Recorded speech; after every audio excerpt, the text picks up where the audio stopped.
जातीय जनगणना के मुद्दे पर राहुल गांधी, तेजस्वी यादव और अखिलेश यादव के चक्रव्यूह में भारतीय जनता पार्टी बुरी तरह से फंस गई है।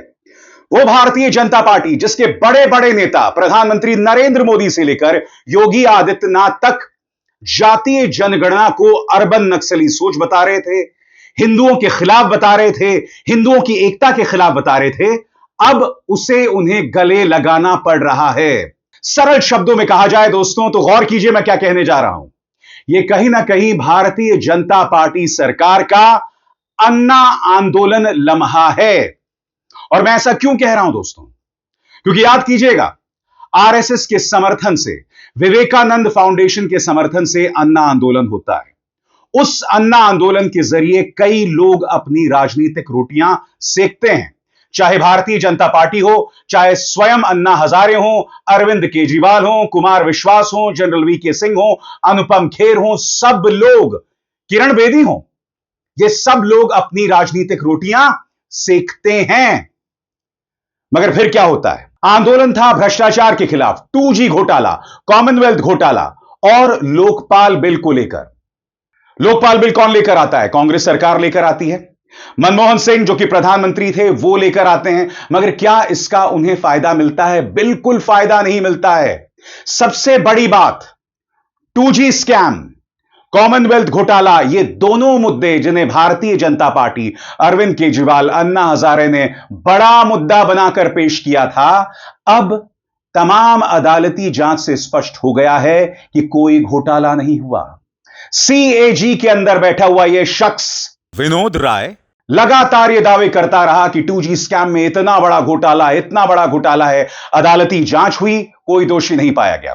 और अभी हाल ही में कॉमनवेल्थ घोटाले को लेकर क्लोजर रिपोर्ट फाइल की गई है, जिसमें फिर स्पष्ट हुआ है कि कोई घोटाला नहीं हुआ है। मगर याद कीजिएगा दोस्तों, भारतीय जनता पार्टी ने कितना बवाल किया था। याद कीजिएगा, अरविंद केजरीवाल ने इसे कितना भुनाने की कोशिश की थी, मगर आज कोई घोटाला नहीं हुआ। यानी कि पूरा का पूरा अन्ना आंदोलन जिस बुनियाद पर खड़ा हुआ था, वो बुनियाद ही झूठी थी, वो बुनियाद ही गलत थी। मैं फिर आपसे सवाल पूछना चाहता हूं, लोकपाल बिल कौन लेकर आया? कांग्रेस लेकर आई। मगर पिछले 11 सालों में, पिछले 12 सालों में, जब से प्रधानमंत्री नरेंद्र मोदी देश के प्रधानमंत्री हैं, क्या आपने लोकपाल बिल की कोई भी धमक, कोई भी गूंज, कोई भी विस्पर सुनी? कोई कानाफूसी सुनी? बिल्कुल नहीं। यानी कि जिस भारतीय जनता पार्टी ने अप्रत्यक्ष तौर पर लोकपाल बिल के लिए आंदोलन किया था, उसके कार्यकाल में लोकपाल बिल दफन हो गया है। अरविंद केजरीवाल जब तक मुख्यमंत्री थे, वो खुद लोकपाल बिल की बात नहीं करते थे। यानी कि पूरा का पूरा अन्ना आंदोलन एक बहुत बड़ा झूठ था।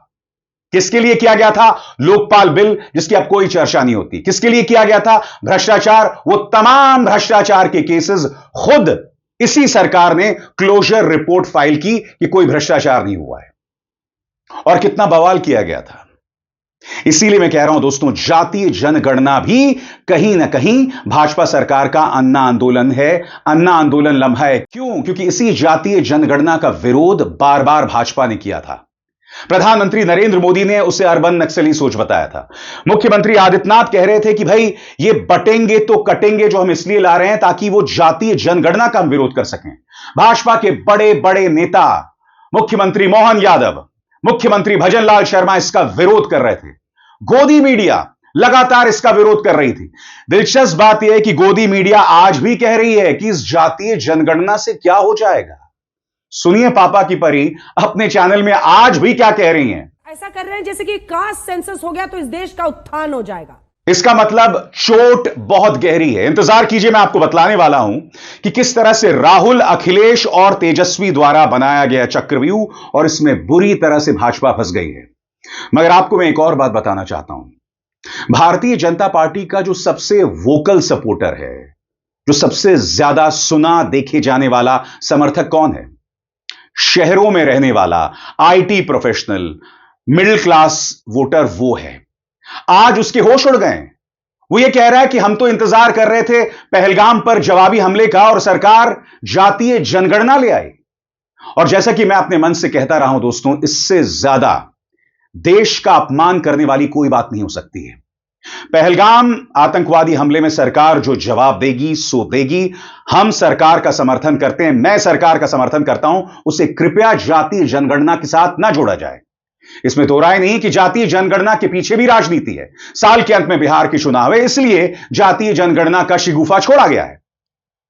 मगर जो कट्टर समर्थक है ना भाजपा का, वो इस बात को हजम नहीं कर पा रहा है कि हम तो इंतजार कर रहे थे पहलगाम का और सामने आ गया जातीय जनगणना। वो समझ नहीं पा रहा है, उसकी आंखों में आंसू है, मगर वो आंसू जो है बह नहीं पा रहे हैं। वो कह रहा है कि पापा ने किया है तो ठीक ही किया होगा। मगर जैसे मैंने बताया दोस्तों, राहुल गांधी, अखिलेश और तेजस्वी इस मुद्दे पर उग्र हो गए हैं। तेजस्वी का बयान आपके स्क्रीन पर, वो कह रहे हैं कि वो भारतीय जनता पार्टी जो पहले हमें जातीय जनगणना के मुद्दे पर हम पर प्रहार करती थी, अब इसे ओन अप करने की कोशिश कर रही है। उनके शब्दों में, उच्च मानसिकता के समता विरोधी संकीर्ण वह नकारात्मक संघी भाजपाई इस पर भी हमें गाली देंगे, लेकिन बाद में बेशर्म हमारे ही एजेंडे को अपना मास्टर स्ट्रोक कहेंगे। कितने खोखले लोग हैं ये। और यहां पर जैसे कि आप देख सकते हैं, तेजस्वी यादव ने बाकायदा तमाम बातों को गिनाया है कि जातीय जनगणना का क्या असर पड़ने वाला है और सरकार पर इस मुद्दे पर दबाव बनाया जाएगा। राहुल गांधी भी कह रहे हैं कि 50% का जो दायरा है आरक्षण का, उसे तोड़ा जाएगा, वहां तक सीमित नहीं रहेगा। इस पर भाजपा सरकार पूरी तरह से खामोश है। तेजस्वी क्या कह रहे हैं, इस पर गौर किया जाए दोस्तों। जातीय जनगणना तो शुरुआत है, पिक्चर अभी बाकी है। पिछड़ों, अति पिछड़ों के लिए आरक्षित निर्वाचन क्षेत्र, निजी क्षेत्र में आरक्षण, ठेकेदारी में आरक्षण, न्यायपालिका में आरक्षण, मंडल कमीशन की शेष सिफारिशों को लागू करेंगे, आबादी के अनुपात में आरक्षण देंगे, बिहार के लिए विशेष राज्य का दर्जा, बिहार के लिए विशेष पैकेज कह रहे हैं तेजस्वी यादव। और आगे बढ़ने से पहले एक जरूरी संदेश, मेरे कार्यक्रमों के लिए आप नोटिफिकेशन का इंतजार मत कीजिए। मेरे चैनल में जाइए और खुद जाकर कार्यक्रम देखिए और रहिए अपडेटेड। और हां, ज्वाइन कीजिए मेरा चैनल, देखिए यह जरूरी संदेश। स्वतंत्र और आजाद पत्रकारिता का समर्थन कीजिए, सच में मेरा साथी बनिए। बहुत आसान है दोस्तों, इस ज्वाइन बटन को दबाइए और आपके सामने आएंगे ये 3 विकल्प, इनमें से एक चुनिए और सच के इस सफर में मेरा साथी बनिए। और अखिलेश यादव कह रहे हैं कि ये पीडीए की जीत है, पिछड़ा दलित अल्पसंख्यक अलायंस की जीत है। और उन्होंने सरकार को चेतावनी दी है कि जातीय जनगणना के मुद्दे पर धांधली मत कीजिएगा, वरना बख्शा नहीं जाएगा। सुनिए क्या कह रहे हैं अखिलेश। भाजपा सरकार को ये चेतावनी है कि अपनी चुनावी धांधली हम लोगों ने, आपने समय समय पर इनकी चुनावी धांधली देखी है, चाहे वो मुजफ्फरनगर रहा हो, मुरादाबाद रहा हो, रामपुर रहा हो, करहल रहा हो, फैजाबाद की सीट रही हो, अयोध्या की सीट मिल्कीपुर रही हो। समय समय पर और सीसीटीवी में कैद होते हुए भी इनकी चुनावी धांधली हमने, आपने और जनता ने देखी है। इसलिए भाजपा सरकार को ये चेतावनी है कि अपनी चुनावी धांधली को जाति जनगणना से दूर रखें। अखिलेश कह रहे हैं कि पिछड़ा दलित अल्पसंख्यक अलायंस की जीत है और इसे समझना पड़ेगा दोस्तों। लोकसभा चुनावों में राहुल और अखिलेश ने क्या मुद्दा उठाया था? उन्होंने यह मुद्दा उठाया था कि भाजपा को अगर 400 सीटें आ गई तो ये लोग संविधान को बदल देंगे। और ये राहुल की कल्पना की उड़ान नहीं थी। भाजपा के बड़े बड़े नेता, आधा दर्जन से ज्यादा नेताओं ने यह कहा था कि आप हमें 400 सीटें दे दो, हम संविधान को बदल देंगे। प्रधानमंत्री ने आज तक उनकी आलोचना नहीं की। जी हां, और इस मुद्दे को लगातार तेजस्वी, अखिलेश, राहुल उठाते रहे। इसीलिए आज अखिलेश इसे पिछड़ा दलित अल्पसंख्यक अलायंस की जीत बता रहे हैं। सुनिए उन्होंने क्या कहा। तमाम हमारे पुराने समाजवादी नेता और बड़ी संख्या में सामाजिक न्याय के आंदोलन को आगे बढ़ाने वाले लोग, उनकी वजह से ये परिणाम मिला है। एक लंबी लड़ाई के बाद आज सरकार तैयार हो गई है कि उन्हें जाति जनगणना कराना पड़ रहा है। जातिवाद जनगणना का मुद्दा हमेशा बहुत जिम्मेदारी से समाजवादियों ने उठाया और आज हमें उम्मीद है कि इस जाति जनगणना के माध्यम से जो पीडीए का दबाव है, बहुत सच्चे डाटा, सच्ची जानकारी मिल जाएगी। और अभी तो इससे आगे और कदम बढ़ने हैं।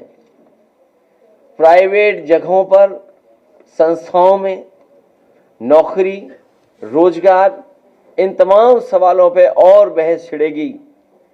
जो मकसद था इक्वलिटी एंड जस्टिस का, उस इक्वलिटी एंड जस्टिस में हम लोग और आगे बढ़ने का काम करेंगे। अखिलेश कहते हैं कि करप्शन का भार इनसे नहीं सहा जा रहा। तमाम जगहों पर भ्रष्टाचार है, खासतौर से उत्तर प्रदेश और पिछड़ा दलित अल्पसंख्यक अलायंस इस मुद्दे पर इस सरकार को सांस नहीं लेने देगा। अखिलेश यादव, सरकार सह नहीं पा रही है भ्रष्टाचार का भार। एक वरिष्ठ आईएएस अधिकारी अंडरग्राउंड है। ये पीडीए की ताकत की वजह से घबराए हुए लोग हैं जो अभी अभी सरकार ने फैसला लिया है। हमें खुशी है इस बात की कि सामाजिक न्याय के राज की स्थापना के लिए एक कदम तो बढ़े हैं सब लोग। अखिलेश यहां पर पीडीए हेल्पलाइन की भी बात करते हैं, क्योंकि अखिलेश इसके एक कदम आगे जा रहे हैं। वो कह रहे हैं कि जातीय जनगणना की घोषणा तो कर दी गई, मगर इसके बाद क्या? और वो तैयारी अपने स्तर पर कर रहे हैं एक हेल्पलाइन का हवाला देके। सुनिए वो क्या कह रहे हैं। मैं मनोज सिंह जी जज साहब से कहूंगा और अपने तमाम साथियों से कहूंगा कि जब पीडीए हेल्पलाइन बन गई है तो हमें पीडीए का डेटा सेंटर भी बना देना चाहिए।